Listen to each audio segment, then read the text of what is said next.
Kalian sudah pernah mendengar istilah sistem digital nggak? Ada yang bisa jawab nggak? Pernah dengar? Dengar aja sebelum saya mulai.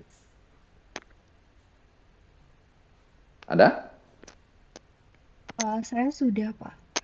Oke. Apa kira-kira yang ada di dalam sistem digital?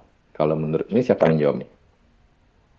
Sebelumnya, perkenalkan saya Gusti Agung Dia Sri Ariningsih, saya dari kelas E, Pak.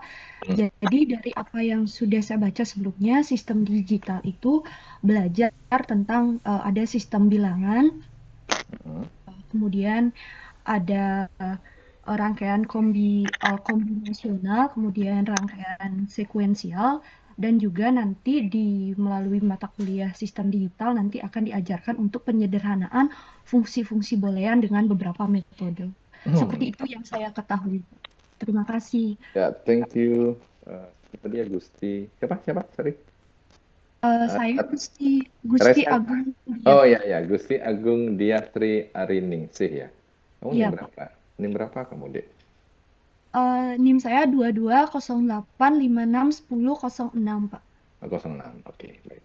Yes. Oke, thank you. Ya, materi yang akan kita pelajari memang seperti itu ya. Ada banyak ya, artinya ada binary number, kemudian kombinasional, kemudian rangkaian digital itu sendiri, kemudian sampai nanti kita akan belajar mengenai memori atau flip-flop. Nah, pertanyaannya adalah kenapa sih kok kita belajar ini gitu? Padahal sebenarnya ini itu mata kuliah sistem digital itu berinterseksi dengan logika informatika. Kalau adik-adik pernah membaca, kemudian sempat membaca sedikit gitu ya, mengenai silabus dari logika informatika, materinya akan mirip. Ada rangkaian kombinasional, ada penyederhanaan, kemudian sampai, ya, tapi tidak sampai ke memori. Kalau di sistem digital lebih banyak mempelajari itu, kemudian implementasinya ke dalam sedikit hardware. Kenapa kita belajar itu? Karena kita perlu tahu cara kerja dari komputer. Itu ya. Saya akan, saya sebenarnya kemarin sudah ada.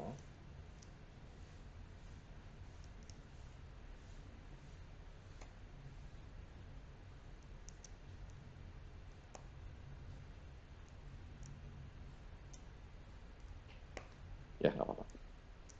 Saya begini aja. Saya akan share screen terlebih dahulu. Oke, ini ya. Sudah kelihatan ya? Ya, sebelumnya saya perkenalkan diri dulu. Ada yang masih ingat nggak nama saya? Ada? Siapakah saya?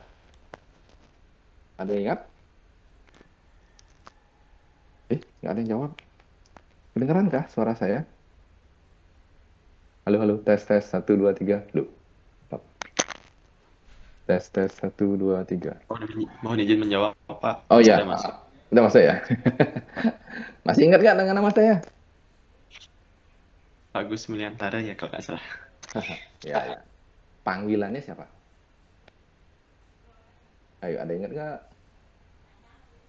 Ayo, panggilan saya siapa? Yuk. Mohon izin menjawab, Pak. Pak Ya, Gus Mul. ya, ya. Pak Gusmul. Bukan Gus Samsudin. Gusmul. Ya, nah, panggilan saya Pak Gusmul. Artinya bukan Gus sebenarnya, tetapi diambil dari kata Agus. Agus Mulyantara. Teman saya dulu dipanggilnya waktu SMA tuh beda dengan pas kuliah. Pas kuliah baru saya dipanggil Gusmul karena ada Agus dan Mulyantara gitu. Jadi lebih mudah bagi teman-teman untuk panggil saya Gusmul. Dan sampai saat ini akhirnya saya dipanggil Pak Gusmul gitu. Karena ya itu yang lebih dikenal gitu ya. Ada juga yang bilang GM, tapi ya nggak apa-apa, mana aja sama sebenarnya. Ya. Oke. Belum kita mulai, nah, saya pengen tahu dulu nih sebenarnya kalian itu background, kemudian perkenalan diri dulu deh. Ini ada 43. Kortinya siapa ya? Korti kelas E? Raise hand, biar saya bisa tahu yang mana orangnya. Mana nih? Oh, nggak ada. Kelas F. Saya Pak, perkenalkan saya Igus Tingora Adrian Tranade Gusama, Korma dari kelas F. Oke. Ini NIM 61 ya? Suaranya kok bagus banget. Kok pakai apa sih? Keren banget. Saya ada mikrofon, Pak. Oh, oke, pantesan. Pantes saja. Pakai mikrofon ternyata ya. Oke. Saya akan coba masuk menggunakan device yang satunya lagi ya. Biar gampang saya coret-coret. Sebentar ya. Ini akan memudahkan saya untuk coret-coret ini. Presentasi. Gimana rasanya kuliah di Ilkom? Apa bayangan kalian apa bayangan kalian terhadap materi yang akan kalian pelajari di Ilkom? Ada yang bisa jawab? Pak, sarprasnya kurang. Pak, jauh. Pak, kayak kebun.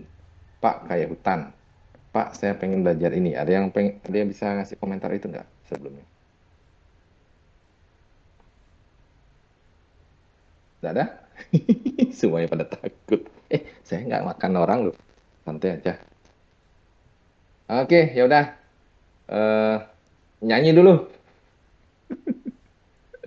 Siapa yang bisa nyanyi? Ayo nyanyi dulu. Ada yang pernah juara lomba nggak? Nggak ada. Juara lomba apa aja boleh deh. Menyanyi, kemudian juara lomba olimpiade. Siapa yang pernah jadi juara? Santai aja. Kita perkenalan dulu. Nah, papat satu-satu aja kalau gitu ya. Kena semua. Pasti akan ngomong. Kadek Ferry Artawijaya. Yang mana nih? Izin menjawab, Pak. Saya, Pak. Tar, mana nih? Kok nggak kelihatan? Sebentar.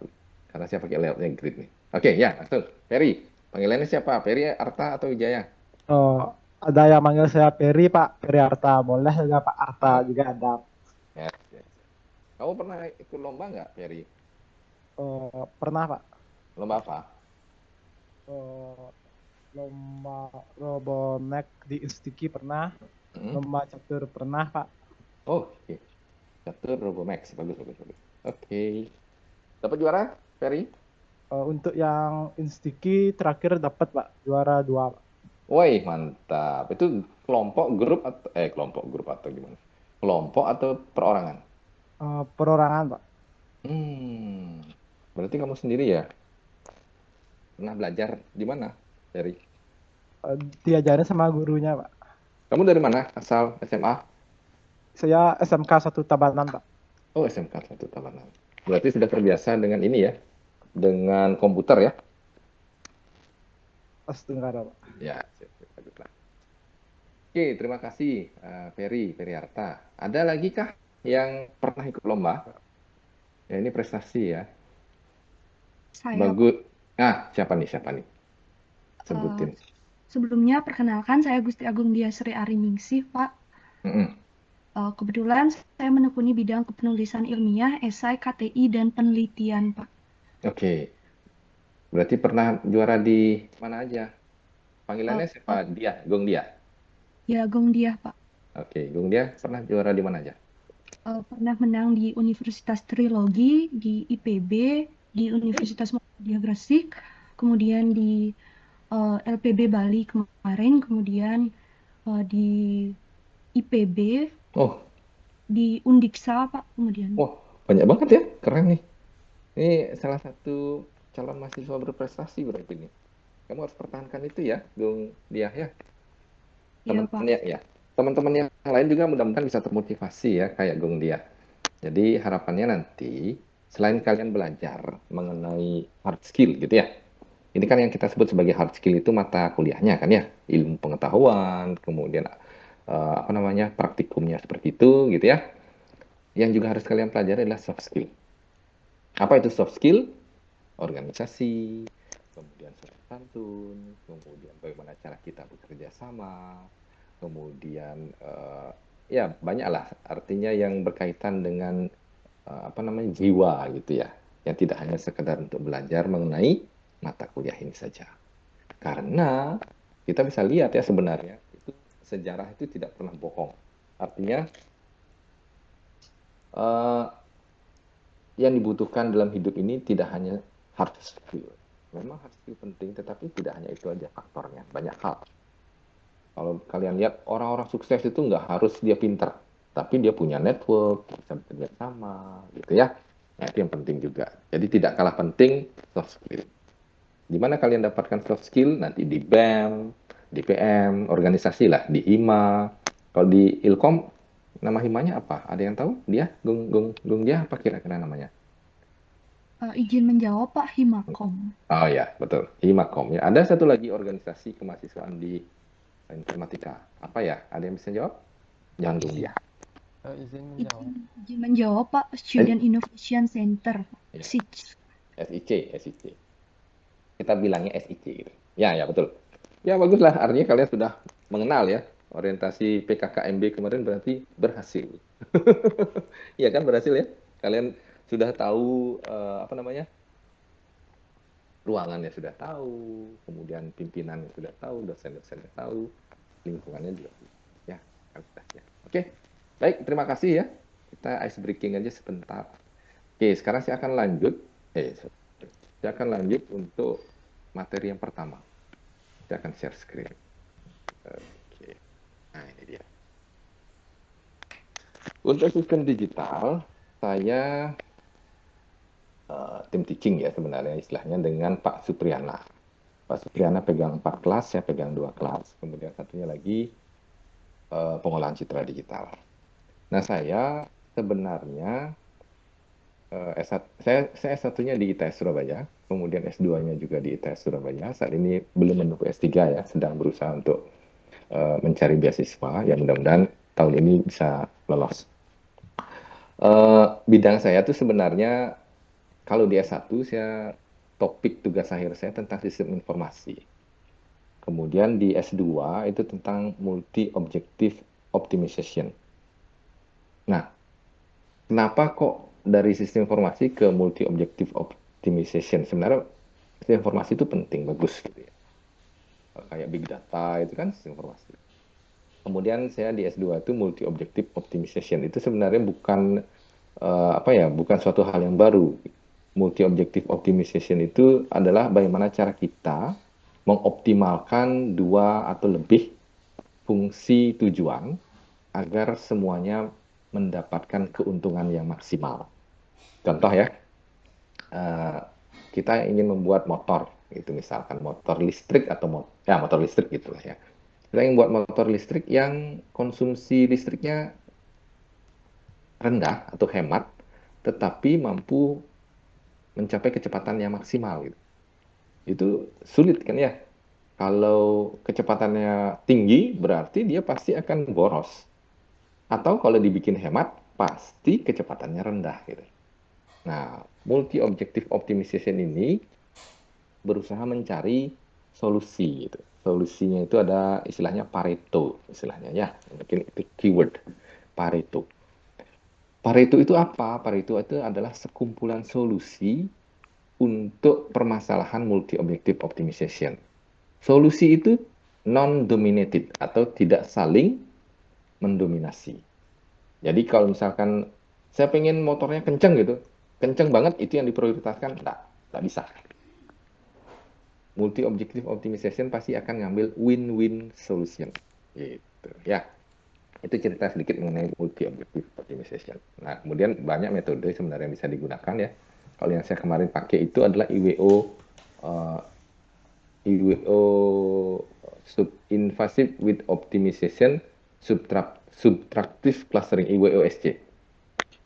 Kalau ya itu sebenarnya metode yang mengambil dari evolutionary algorithm. Nanti kalian akan belajar mengenai algoritma evolusi seperti genetic algorithm, kemudian N colony optimization, kemudian B colony optimization, swarm, particle, gitu ya, macam-macam. Itu bisa merupakan bagian dari evolutionary algoritma. Kemudian setelah lulus S2, saya mempelajari banyak hal. Kemudian saya berpikir apa sih sebenarnya yang satu yang mungkin dipakai, kemudian yang kedua itu yang belum ada gitu. Nah, saya tertarik di EEG. EEG itu adalah elektroencephalografi. Itu adalah gelombang otak. Penelitian mengenai EEG itu sebenarnya sudah banyak, tetapi belum cukup maksimal karena memang agak sulit gitu ya. Kita nggak bisa membaca aktivitas otak manusia dengan mudah gitu. Sulit sekali, tetapi itu menjadi sebuah tantangan gitu ya. Banyak hal yang bisa kita optimalkan dari hal itu. Contoh, kalau kita mau belajar, lagi bete, mood, ya emosi gitu ya. Emosi itu bisa ditangkap dari gelombang otak. Jadi kayak misalkan berbohong gitu juga itu bisa ditangkap dari gelombang otak. Lie detector itu lah ya, pernah nonton 007 atau MI Mission Impossible gitu ya. Kan pakainya adalah lie detector. Ditanya dulu, namamu siapa gitu. Nama saya ini, kan mungkin bohong kan ya. Nah, didetek denyut nadi, kemudian didetek apa namanya? Ekspresi, kemudian denyut dari otot gitu ya, kemudian dan juga gelombang otak. Itu dijadikan baseline atau dijadikan acuan, itu adalah benar gitu. Terus ditanya dia pasti, habis itu ditanya sesuatu yang sesuatu yang kita tahu faktanya tidak seperti itu gitu. Artinya bohong gitu. Contoh misalkan bumi itu rata ya gitu. Oh, enggak gitu. Pasti dia bilang gitu. Itu adalah kebohongan, informasi bohong dideteksi juga. Itu sebagai baseline. Nah, EEG ini banyak bisa kita pakai. Contohnya misalkan untuk ADHD. Pernah dengar ADHD? Saya sih berharap apa yang saya teliti nanti itu bisa membantu orang yang menderita ADHD. ADHD itu adalah autis. Sekitar 8% dari penduduk Indonesia itu autis. Autis itu dia hidup, si anak itu hidup. Hidup dalam artian fisiknya normal. Tetapi dari sisi otak itu memiliki kendala.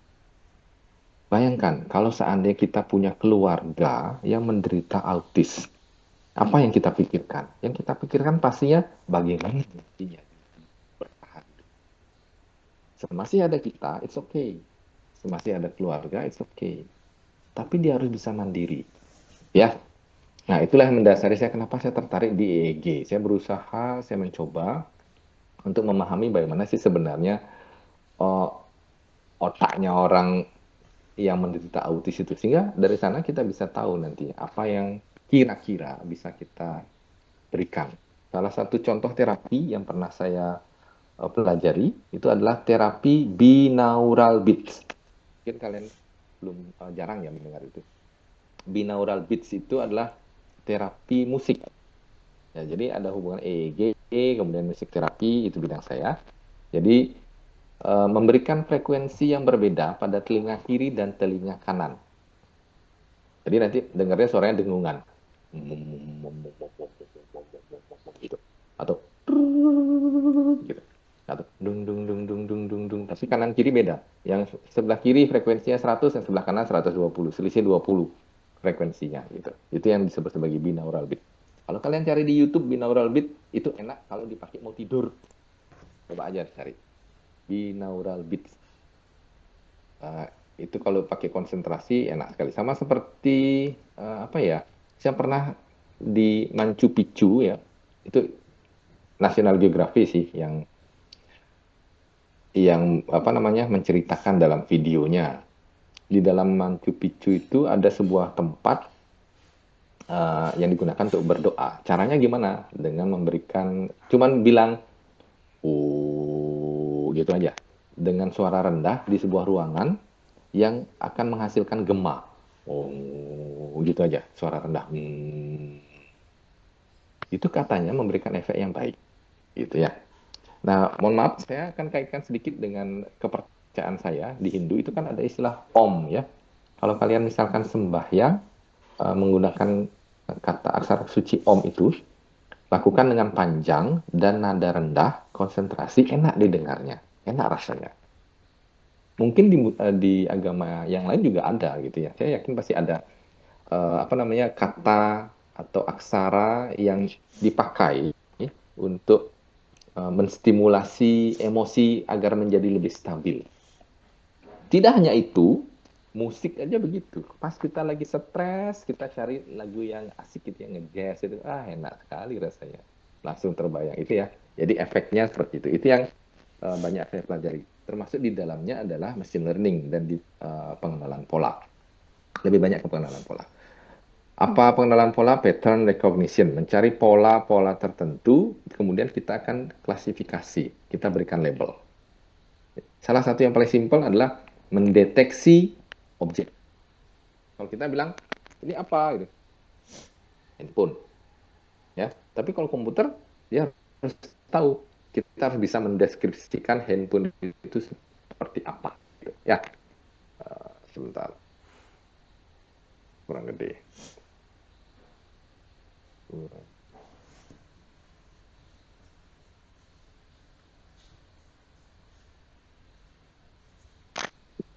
Ya, seperti itu. Oke. Nah, kaitannya dengan komputer, kan harus mempelajari itu kan ya, mempelajari banyak hal kan. Komputer itu adalah sebuah benda atau elektronik yang cara kerjanya adalah hanya berdasarkan pulse, listrik 0 dan 1. Komputer itu tidak kenal dia. Apa namanya? Setengah-setengah itu nggak kenal. Manusia pun sebenarnya listrik ya. 0101 di otak kita itu kan listrik. Itulah EEG, elektroensefalogram. Kita deteksi gimana aktivitas listriknya. Nah, komputer juga gitu kan. Komputer itu tidak akan bisa berfungsi kalau nggak kita program. Bagaimana cara memprogramnya? Ya harus diprogram menggunakan logika. Apa dasarnya logika? Ya logika informatika, sistem digital. Itulah yang menjadi dasar dari komputer. Prosesor, gimana cara kerjanya? Wah, prosesor sekarang misalkan sudah ada Intel Core i7, sudah ada Apple M2, kemudian ada punyanya Nvidia juga ya, GeForce itu dan segala macam, GPU, macam-macam ya. Gimana cara kerjanya kira-kira? Kok bisa ya mengandalkan listrik 0 dan 1 aja, semuanya bisa. Kita bisa Webex meeting sekarang, saya bisa menampilkan slide saya melalui laptop, kemudian suara saya transfer ke kalian semua, video saya transfer ke kalian semua, semuanya dalam sebuah jaringan internet. Kok bisa gitu ya? Nah, inilah yang menarik. Ada yang tahu nggak internet itu awalnya dari mana? Sejarah internet pertama kali itu kayak gimana? Ada yang tahu nggak? Sebelum masuk ya, kita cerita-cerita dulu. Ada yang pernah membaca, mendengar, menonton, menyaksikan asal mula dari internet? Ada?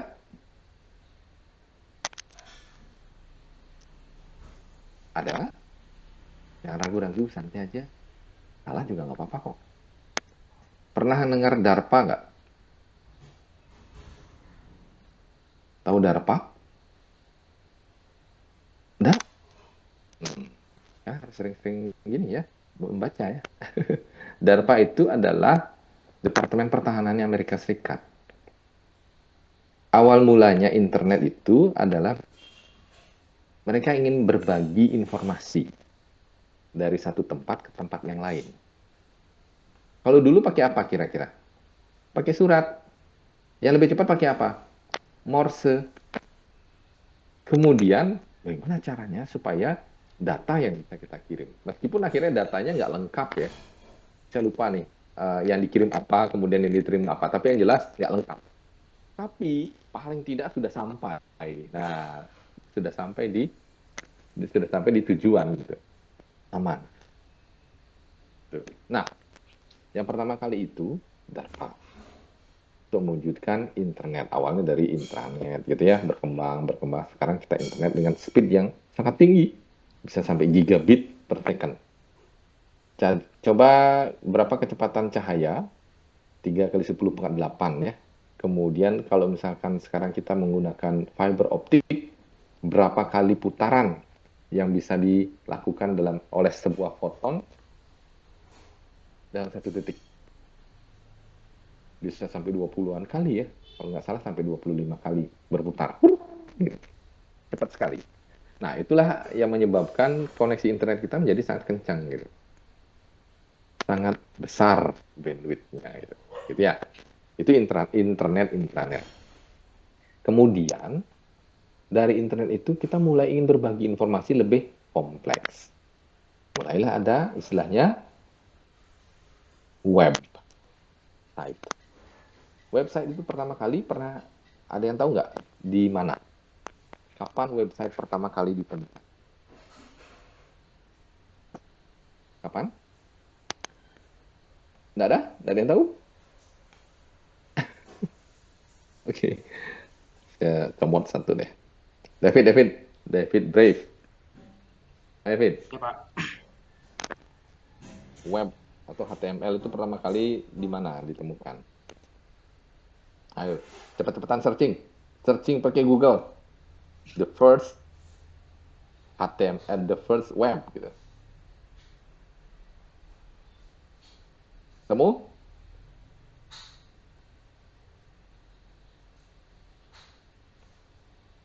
Nggak ketemu? Ayo.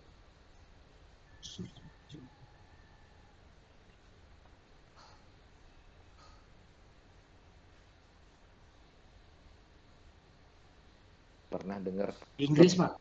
Ah, oh Inggris. Inggris. Di Inggris ya? Di Inggris itu di mananya? Pernah dengar CERN nggak? CERN, CERN. Belum, Pak. Belum ya? Ya, di CERN. Tim CERN. Yes, CERN. Nih, CERN.ch. Ya, CERN.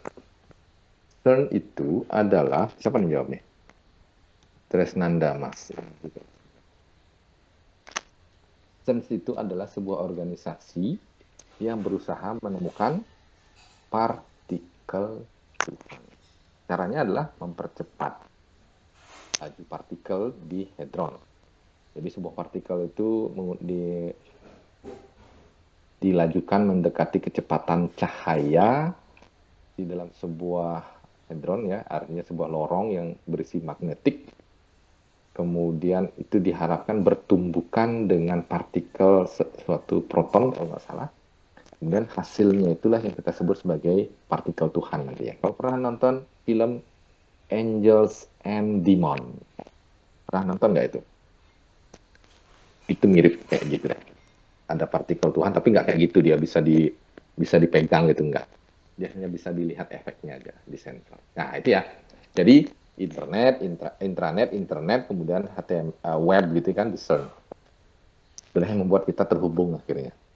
Saat kita semua sudah terhubung, artinya data bisa dikirim, paket data bisa dikirim. Apa yang terjadi?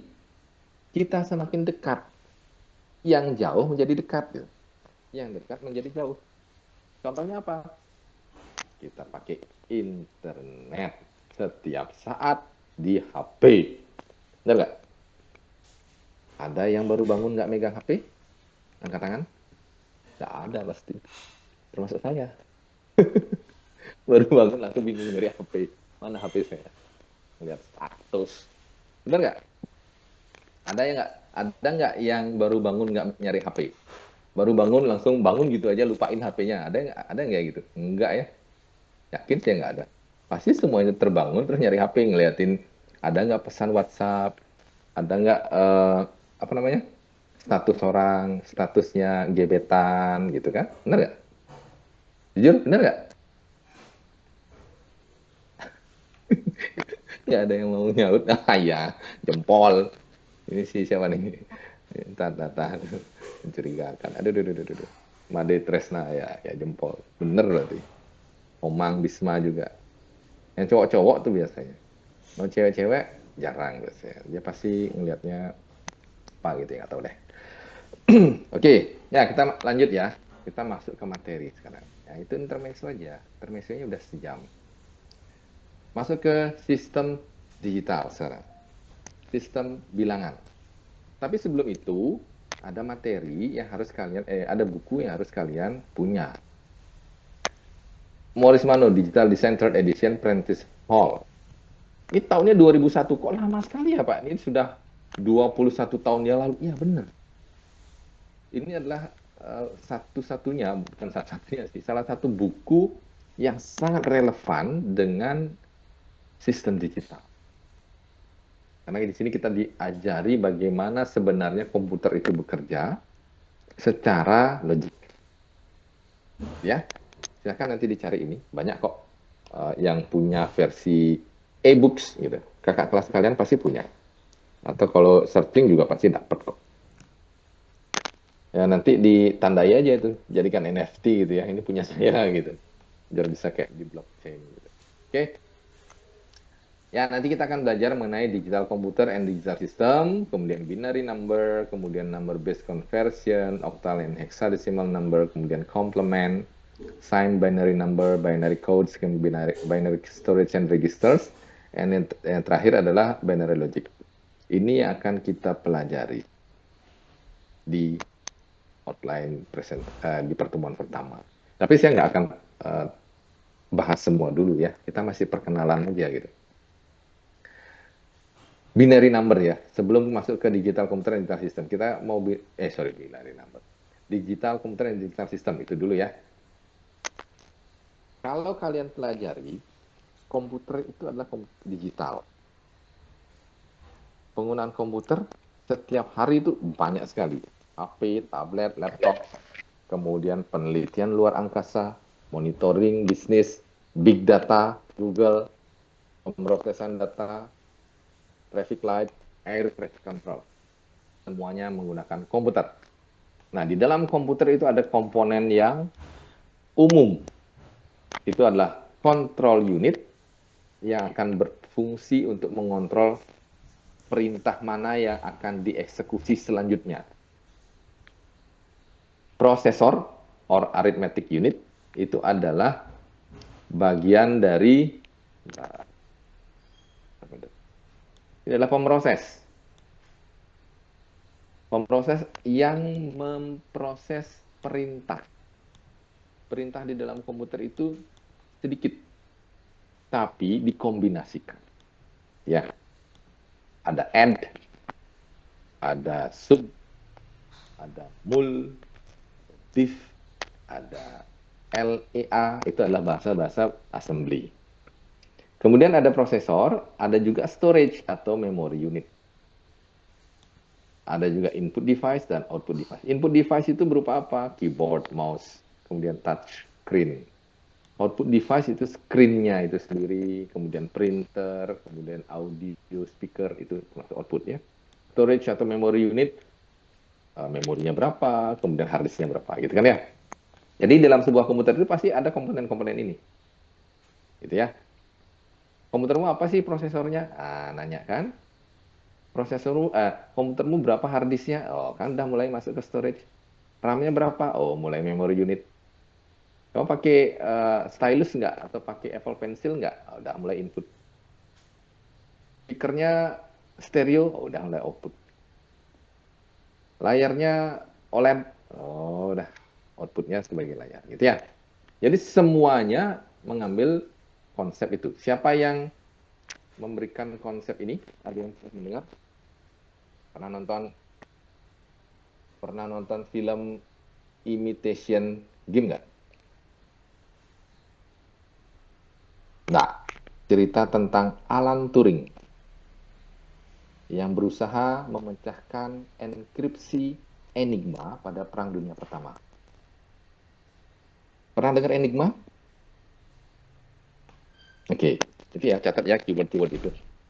Enigma, enkripsi, dekripsi, Alan Turing, kemudian tadi apa ya, CERN, kemudian DARPA, internet. Nah, itu keyword ya. Itu yang mungkin perlu kalian baca-baca sedikit sebagai referensi, gitu ya.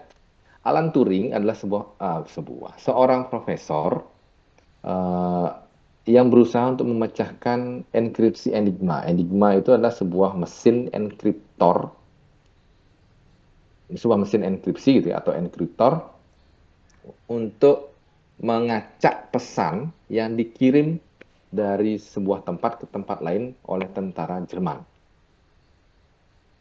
itu menggunakan motor. Motor itu rotor ya, roda gila gitu. Jadi kombinasinya itu.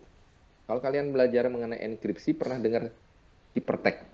Ada plain text, ciphertext. Plain text itu adalah teks aslinya, ciphertext itu adalah hasil enkripsinya. Ada istilah yang paling mungkin kalau di pramuka pernah dengar Hermangos nggak? Nggak ya? Atau pernah dengar Caesar shift tree misalkan gitu. Jadi A itu sebenarnya kalau misalkan ditulis C, A, B, C gitu ya, kalau 3 ya. C maka itu artinya huruf A. Kalau D itu artinya huruf B. Kemudian kalau misalkan E itu artinya huruf C gitu. Pernah dengar yang kayak gitu nggak?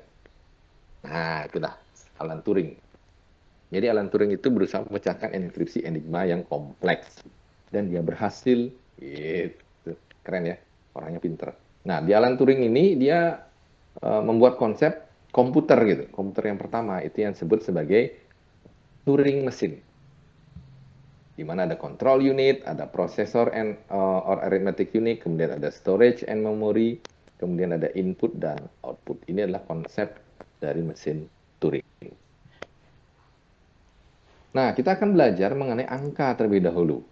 Kalau misalkan kita sehari-hari kita pakai angka yang basisnya berapa? Jangan Ada yang bisa? jawab Pak. Basis Yes. B10, Basis B10. 10, betul. Bilangan desimal. Yes. Kenapa?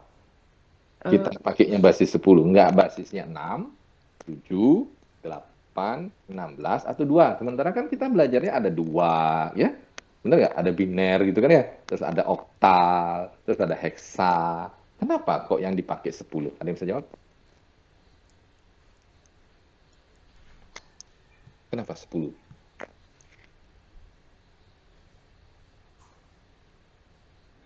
Nggak ada yang tahu? Nggak punya ide? Kok 10? Kenapa nggak 11 ya? Atau kenapa nggak 16? Ayo. Ada yang bisa jawab? Kenapa basis bilangan kita sehari-hari adalah basis 10? Yang bisa jawab nanti saya kasih nilai A. Itu mata kuliah. Yang lain enggak. Kenapa? Ada yang bisa ngelihat video saya? Izin menjawab, Pak. Ya, silakan. Gung. Maaf jika salah, mungkin karena bilangan 10 itu paling mudah bilangan yang dibagi, Pak. Ada yang bisa ngelihat gambar saya? Ya, masih belum tepat. Nih. Saya Ini mau di- izin mencoba menjawab. Ya, siapa nih? Saya Pak. Nah, saya itu siapa? Saya Pak. Ngurah ya? Ya Pak. Oke, sebutin nama dong Ngurah.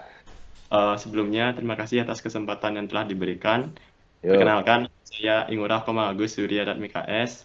Nomor induk mahasiswa 2208 561031. Woi, lengkap. Oke, lanjut.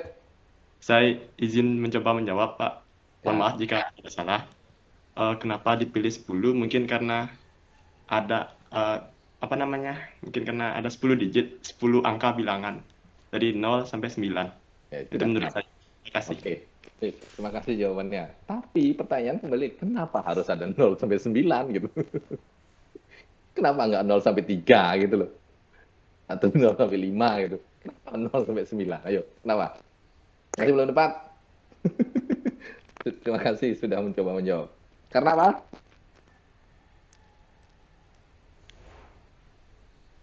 Apa? Jari. Jari tangan kalian tuh 10. Coba aja jari tangan kalian tuh 8. Pasti lebih gampang ngitungnya 8. Karena 10 ya. Ini jari ini. 1, 2, 3, 4, 5, 6, 7, 8, 9, 10. Kalau jarinya 8, pasti 1, 2, 3, 4, 5, 7, 8. 1, 2, 3, 4, 5, 6, 7, 8. Pasti gitu. 1, 2, 3, 4, 5, 6, 7, 8. Nggak kenal angka 9. Karena jarinya cuma segini. Karena jarinya cuma 8 ya. Kalau 8, 0, 1, 2, 3, 4, 5, 6, 7 kan gitu jadinya. Karena jarinya 10 ya lebih mudah kan. Oh itu berapa nih? Tang. Itu bintangnya ada berapa ya? Oke. Tang. kemudian kelipatan jari kalian tuh, oke segitu. 10, 20, 25, pasti gitu ngomongnya. Ya, karena jari.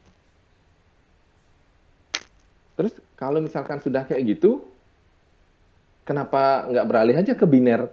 Gitu kan sekarang pertanyaannya. Nggak bisa, sulit.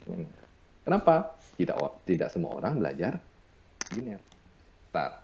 Kalau saya akan ketikkan sesuatu, bentar ya. Kalian akan bisa paham dengan biner. Sorry.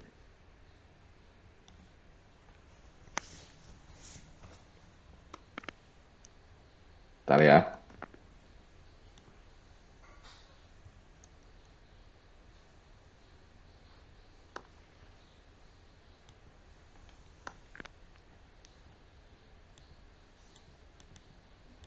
Tunggu sebentar. Oke, saya sudah siapkan. Saya share ulang. Share konten. Stop sharing dulu ya, tunggu bentar. Oh, di sini dia.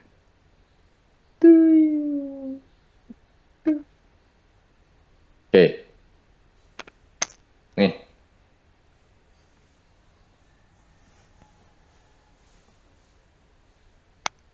Ada yang bisa baca ini nggak?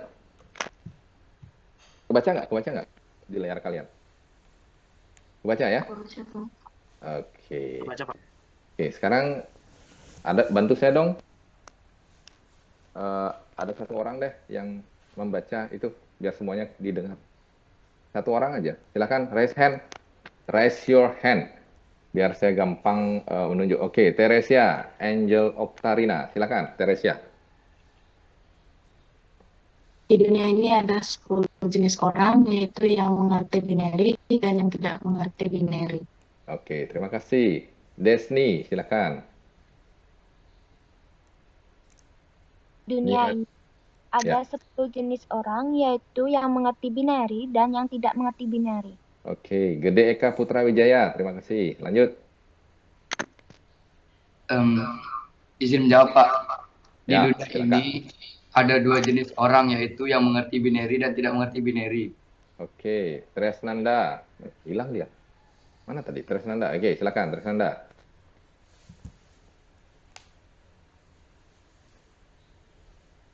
Nggak kedengeran suaranya Tresnanda nih. Nggak ya? Ayo, ya udah. Oke, nggak apa-apa. Sudah, cukup lah.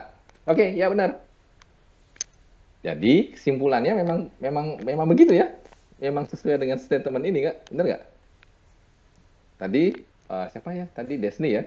Desni bilang, di dunia ini ada 10 jenis orang, yaitu yang mengerti binary dan yang tidak mengerti binary. Katanya 10. Berarti Desni termasuk yang tidak mengerti binary. Kemudian terakhir siapa ya? Sorry. Gede Eka Putra Wijaya ya. Oke. Nah, Gede Eka Putra Wijaya menjawab di dunia ini ada 2 jenis orang, yaitu yang mengerti binary dan tidak mengerti binary. Nah, ini benar. Jadi, kalau kalian mengerti biner, maka ini pasti akan dibaca. Kalau kalian tidak mengerti biner, maka ini pasti akan dibaca 10. Oke. Tapi, kalau misalkan yang mengerti biner, maka ini akan dibaca 2. Benar nggak? Ya. Jadi, kalau ini kita bicara dalam basis 2, maka itu artinya 2 dalam basis 10.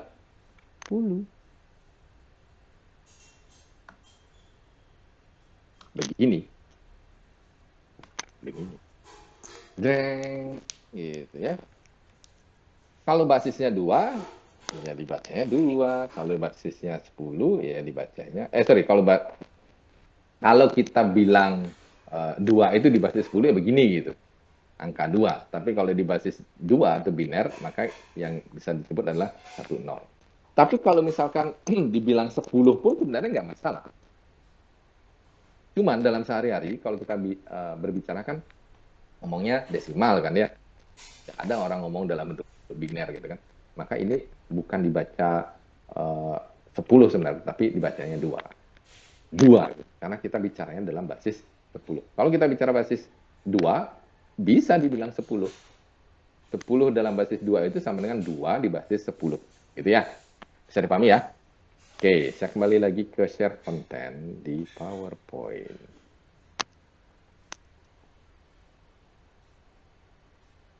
Nah,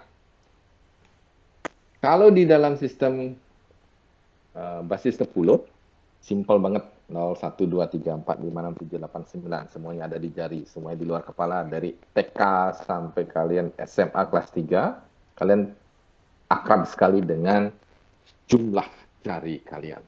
10. Kalau biner, kenapa kita belajar biner?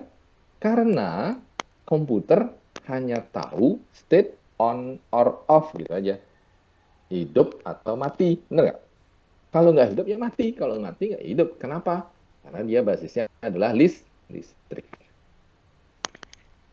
Kalau ada angka di antara itu bisa sebenarnya, tetapi kan sulit bagi kita jadinya. Benar nggak?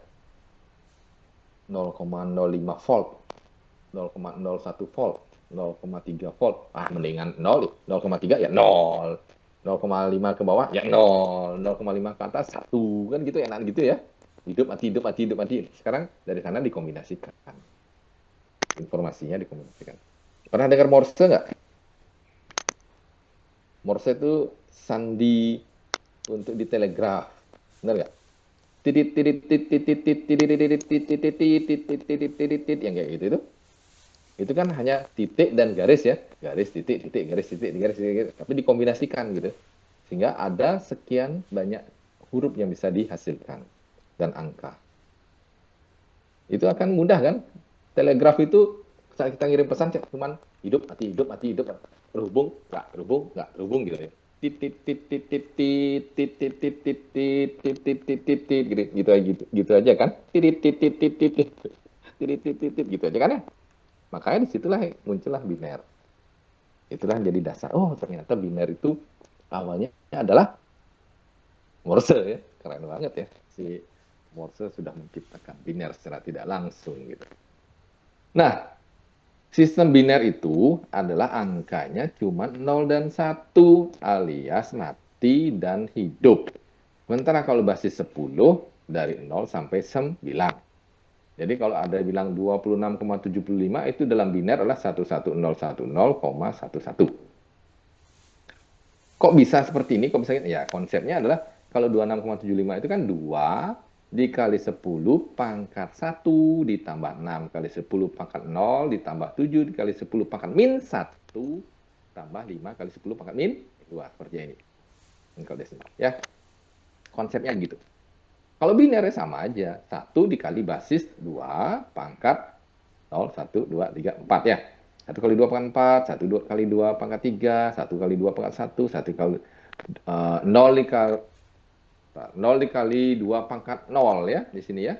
0 dikali 2 pangkat 2. Enggak saya munculkan sini. 2, 4, 3. 2-nya kan 0 ya.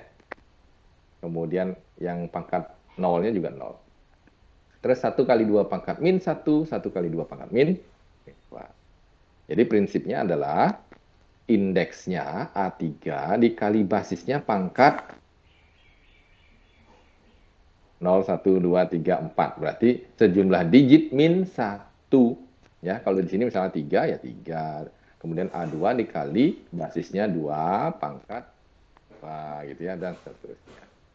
Oke. Nah, ini kita sebut sebagai radix. Bilangan biner disebut menggunakan basis 2 atau radix 2. Ya, radix itu adalah base. Oke, gitu ya. Radix itu adalah base.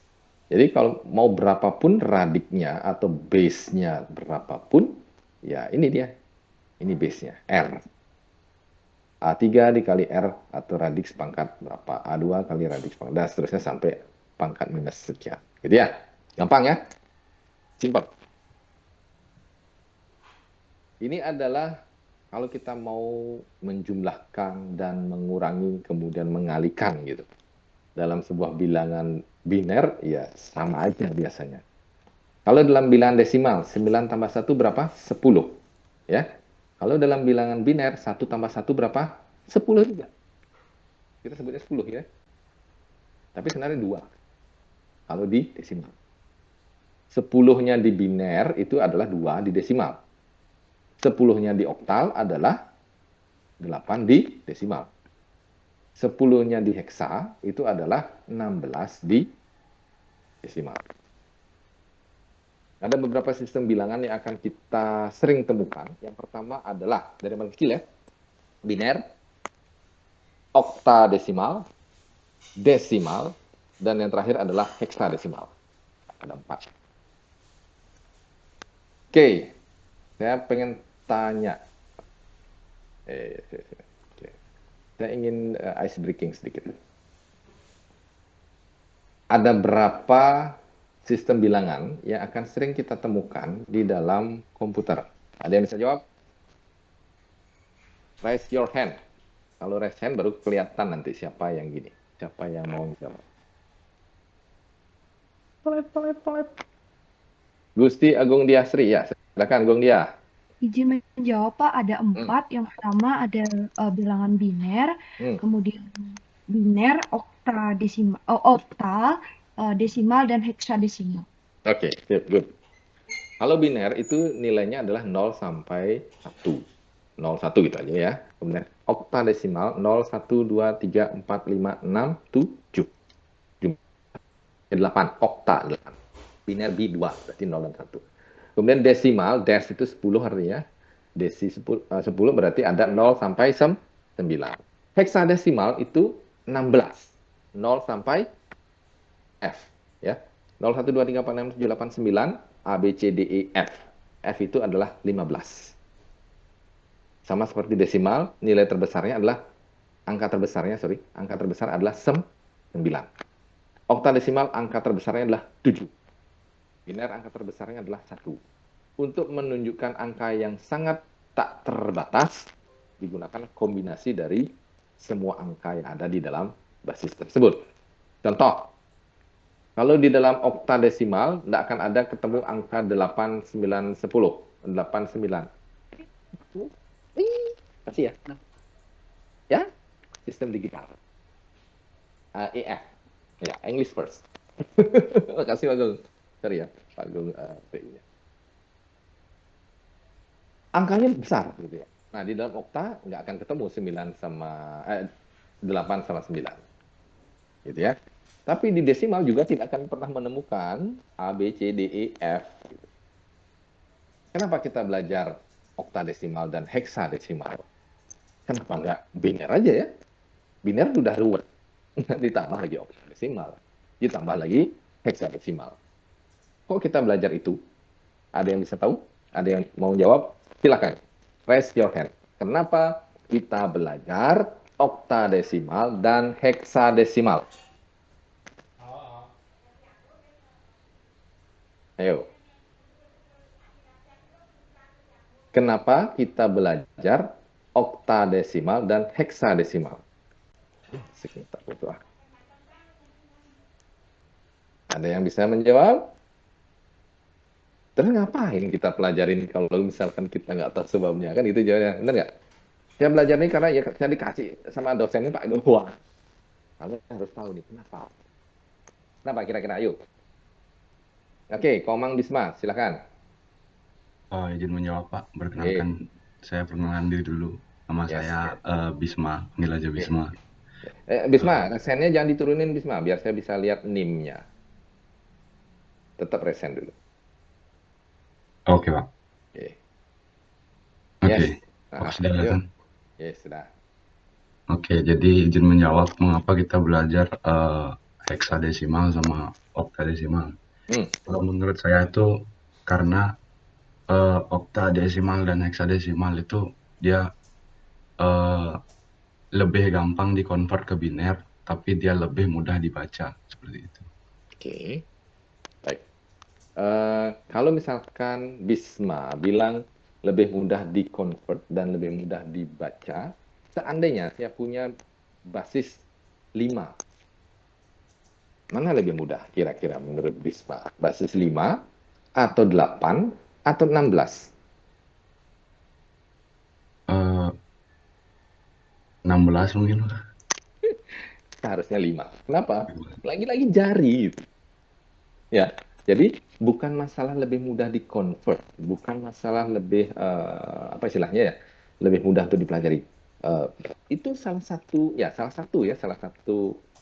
faktor. Tapi faktor utamanya adalah karena pernah nggak kalian menghitung berapa jumlah karakter yang ada di keyboard?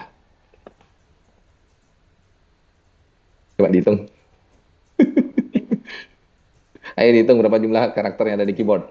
Kaitannya dengan itu sebenarnya. Komputer itu kan harus bisa menangkap apa yang kita maksud kan ya. Apa yang ada di kepala kita supaya bisa ketransfer ke laptop, bener nggak? Pasti bagus. Harus bisa ketransfer kan, bener nggak? Bener nggak? Ya kan? Harus ketransfer nih semua informasi di kepala saya ke komputer. Bagaimana caranya? Harus ada cara input memasukkan sesuatu supaya komputer tahu yang kita maksud itu ini. Contoh nih, saya ingin masukkan angka 13. Di keyboard itu harus ada angka 1 dan angka 3, betul nggak? Ya. Saat saya ingin menuliskan, saya termasuk mahasiswa informatika, berarti harus ada huruf S, A, Y, A, spasi, dan seterusnya, keyboard. Ya, benar? Benar ya? Oke. Kemudian, kalau kita lihat, kalau dihitung-hitung, ternyata ada sekitar 100 sekian. 130 lebih karakter yang umum dipakai di dalam keyboard. Coba aja dihitung, huruf besar, huruf kecil, angka, kemudian karakter aneh gitu ya, termasuk tab, kemudian ada apa istilahnya, spasi gitu ya, macam-macam ya. Kemudian ada tombol ini, tombol itu, tombol ini. Ternyata dibutuhkannya lebih dari 120-an. 130-an. Kalau begitu, komputer itu harus punya sejumlah kombinasi. Benar? Kombinasi apa? 8. Biner yang per 8 gitu ya. Kelompok per 8. Kelompok per okta. Itulah yang menjadi dasar kita belajar oktadesimal sementara. Oh, ternyata kita butuhnya 8 karakter atau 8 biner atau 8 digit biner untuk menghandle semua karakter yang ada di keyboard sebagai input device kita. Nah, karena jumlahnya 8 akan lebih mudah kalau kita pakai oktal gitu. Akhirnya dipelajarilah oktadesimal. Terus, kok kita belajar heksa gitu ya? Oh, ternyata kalau hanya keyboard saja kurang gitu ya. Kalau hanya dari sisi keyboard aja kurang, maka harus ada informasi lain. Informasi berupa apa? Ya udah, kalau kita sudah awalnya 8, kita kalikan 2 aja, pasti akan lebih mudah jadinya kan. Heksa akhirnya gitu. Di memori itu, akhirnya kan pasti kelipatannya adalah kalau nggak 8, 16, 32, 64, 128, segitu ya. Komputermu komputer berapa bit? 32. Hah? Ganti. Komputerku 64 bit. Nah. Komputermu 8 bit. Wah, lawas. Memorimu berapa? 16 giga. Memorimu berapa? 32 giga. Memorimu berapa? 64 giga. Memorimu berapa? 1249,459 mega. Nggak ada kayak gitu. Karena menambahkan satu digit, satu bit, itu sama dengan mengalikan gitu. Kali 2 gitu. Karena bilangannya yang pakai adalah bilangan biner. Memori kalian pasti akan kelipatannya 2. Nambah satu digit aja di depannya. Udah jadi 32. Nambah satu lagi digit, jadi 64. Nambah satu digit lagi, 128. Nambah satu digit lagi, jadi 25. Ya, angka-angka keramat itu adalah 1, 2, 4, 8, 16, 32, 64, 128, 256, 512, 1024, 2046, 2048, 1024, 2048 ya, dan 4096 seterusnya. Selalu kelipan dan 2. Ya, itu angka-angka krama. Itu harus diingat. Nah, jadi kenapa kita belajar biner, kenapa kita belajar heksadesimal, kenapa kita belajar mengenai oktadesimal, itu semua karena komputernya butuh itu. Karena kita merancang keyboard atau input device kita menggunakan 8 bit kombinasi biner. Sehingga itulah yang kita sebut sebagai oktal nantinya. Terus, karena tidak hanya cukup angka biner itu saja atau karakter itu saja, dibutuhkan perintah-perintah yang lain, maka kali 2 aja gitu. Nambah 1 digit di depannya udah kali 2 akhirnya. Jadi 16 bit gitu kan ya. Nambah 1 digit berarti 16 bit. Nambah 1 digit artinya 32 dan seterusnya. Nah, kaitannya dengan binary number sama seperti di desimal, di oktal maupun di heksadesimal, ada Augen dan Eden. Dan ada yang summary, sumnya ya. Ada minuend dan subtrahend, kemudian ada different, multiplicand dan multiplier, dan ada product. Ini istilah-istilah bahasa Inggris ya, tapi sama aja. Jadi kalau ada Augen dan Eden, jadi ada angka awal, kemudian ada penambahannya, jumlahnya tinggal 1 tambah 1, ya 0 ya. Sama kayak 5 tambah 5 ya 10, simpan 1 gitu kan. Habis 1 tambah 1 kan 10 tuh. Kedua, 1 jadi 0, simpan 1. 1 tambah 0 tambah 1, 0 lagi simpan 1. 1 tambah 1, 10 ya. Tambah 1, 11, 1. Berarti simpan 1. 1 tambah 1 tambah 0, 0. Simpan 1. 1 tambah 0 tambah 0, 1. Simpan 1. 1 tambah 1, sorry. Tidak simpan 1 ya. 1 tambah 1, 0. Simpan 1, 1. Ya udah. Jadi 1011101 ditambah 1001111 itu artinya nilainya adalah 1010100. Udah, gampang. Penjumlahan gampang. Pengurangan. Sama aja. Kayak pengurangan desimal. 1 dikurangi jadi 0. 0 kurang 1, nggak bisa. Pinjam depan. Pinjam 10. Jadi anggapannya 2 ya. 2 kurang 1, 1. Yang tadi kan sisa 0 ya. Jadi 0 kurang 1 nggak bisa. Pinjam depannya. Jadi 10. 10 kurang 1, 1. Ya. Dan di sini 0. 0 kurang 0, 0. 0 kurang 0, 0. 0 kurang 1 kurang 1, 0. Berarti sisanya adalah 110. Sama aja prinsipnya dengan bilangan desimal. Perkalian sama. 1 kali 1, 1. 1 kali 1, 1. 1 kali 0, 0. 1 kali 1, 1. Ini paling gampang nih perkalian. 0 kali 1, 0, 0, 0, 0, 0. Kemudian 1 kali ini, ya udah, copy aja nilainya. 1, 0, 1, 1. Jumlahin. 1, 1, 1, 0, 1, 1. Yes. Ini adalah operasi yang ada di bilang. Sebenarnya multiplier atau perkalian itu adalah looping dari penjumlahan. Pembagian itu adalah looping dari pengurangan. Pengurangan adalah penjumlahan dengan komplement. Keywordnya ya. Penjumlahan dengan komplement itu kita sebut dengan pengurangan. Nanti kita pelajari. Oke? Nah, biar nggak terlalu lama, itu dulu. Kalian pelajari binary number. Ceritanya simple-simple aja dulu. Nanti kalian akan belajar banyak mengenai sistem bilangan. Sebentar, saya akan share lagi beberapa slide gitu ya. Bentar, biar ada bayangan. Saya mau spoiler nih, spoiler. Saya akan share, mana dia? Finder saya. Ting ting ting ting ting ting ting ting ting ting ting ting. Duh, nggak ada. Screen aja ya. Screen. Oh ya, udah. Ini, saya share screen.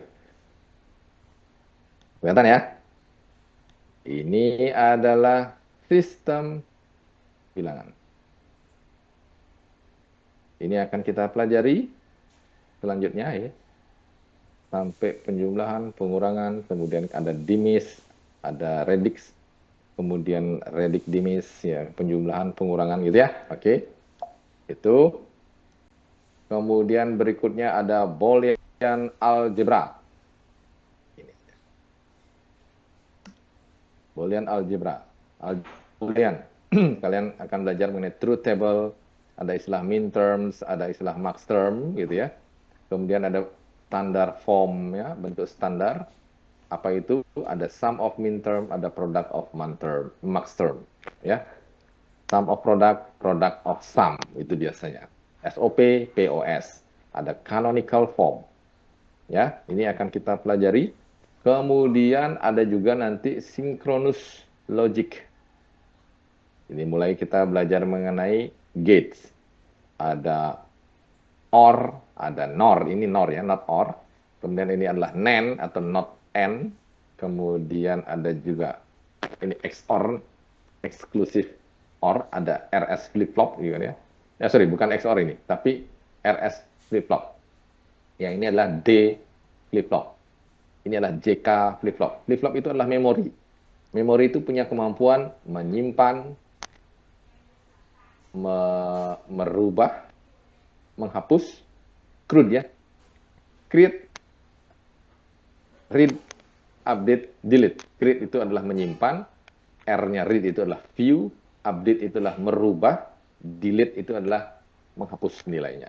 Itu yang bisa dilakukan oleh flip-flop. Kemudian apa yang mensinkronisasikan semuanya itu adalah clock. Komputer kalian speednya dipengaruhi oleh clock. Bagaimana cara membuat clock? Menggunakan kristal. Ada quartz namanya, kristal quartz. Kalau di jam itu ada quartz gitu ya. Nah, itu yang dipakai untuk menghasilkan mengenerate clock. Itu stabil sekali dia. Prosesor kalian berapa? 3,1 GHz. Berarti dalam 1 detik ada 3,1 getaran yang dihasilkan. 1 detik ya. 1 detik itu gini. 1, 2, 3,1 juta loop tek tek tek tek tek tek tek tek tek tek yang dihasilkan oleh quartz tersebut. Giga itu berapa? Giga itu juta miliar ya. Miliar. Oke. Ya kayak gitu. Ada yang mau ditanyakan di perkuliahan awal dulu? Mudah-mudahan nggak bosan. Nanti kita pertemuannya, saya sih berharap pertemuannya offline aja ya. Nanti kita lihat situasi lah. Kalau offline itu biasanya lebih enak. Enaknya apa? Saya bisa asal tunjuk. Kamu. Nah, gitu. Kalau di sini, kalian masih bisa sembunyi. Saya ke belakang dulu, Pak. Gitu. Kalau nanti di kelas, tidak ada ampun. Oke, ada yang mau ditanyakan? Kalian kok nggak ketawa-ketawa? Ketawa dong. Bingung ya? Ada yang mau ditanyakan? Nih, ada yang ngechat nih. Apa nih chatnya? Benar-benar lupanya jadi tidak pernah. Oke, hanya ada 10. Oh, saya nggak baca chat ya, sorry. Karena 0 sana hanya kare. Tresnanda, karena 0 sampai 9 hanya kare. Itu apa maksudnya? Hanya ada 10. 4, Pak. Benar lu panjang jadi ya 24. Nah, boleh juga nih. Madi Tresnanda. Oke, boleh. Ya, ada yang mau ditanyakan sebelum saya akhiri kuliahnya dulu sebentar. Ini perkenalan aja dulu. Ada yang oke. Nanti kita kan akan ada tugas gitu ya. Kalian harus punya program yang namanya Circuit Maker atau Electronic Workbench. Yang paling sering saya gunakan itu adalah Circuit Maker. Circuit Maker itu sebuah aplikasi simulasi untuk rangkaian logik diagram. Jadi nanti untuk membuktikan truth table itu kita pakai Circuit Maker. Kalian kalau di Android saya pernah itu bagus itu gininya. Apa namanya? Aplikasinya namanya adalah sebentar. Apa sih namanya? Logic Gate Simulator. Namanya Logic Gate Simulator. Itu berbayar tetapi bagus. Bagus untuk dipakai dan sangat efektif, efisien ya. Artinya semuanya bisa difungsikan dengan baik gitu. Ada juga namanya Logic Circuit Simulator Pro. Nah, ini lebih bagus juga. Ini saya pernah beli, harganya nggak mahal, sekitar 20 atau 50.000. Itu detail banget sampai hampir semua diagram itu bisa dipakai ya. Oke, sampai sini aja dulu. Ada yang mau bertanya? Silakan sebelum saya akhiri.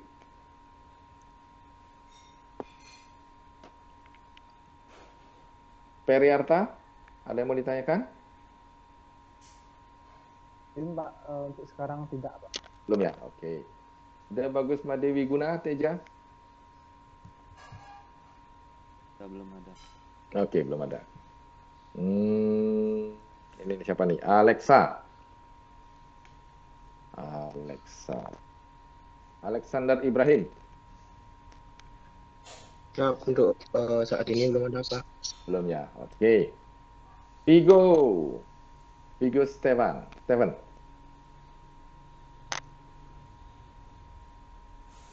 Halo Vigo. Are you with us? Enggak ya? Oke. Ahmad Royan Fatih ya? Ahmad Royan, gimana?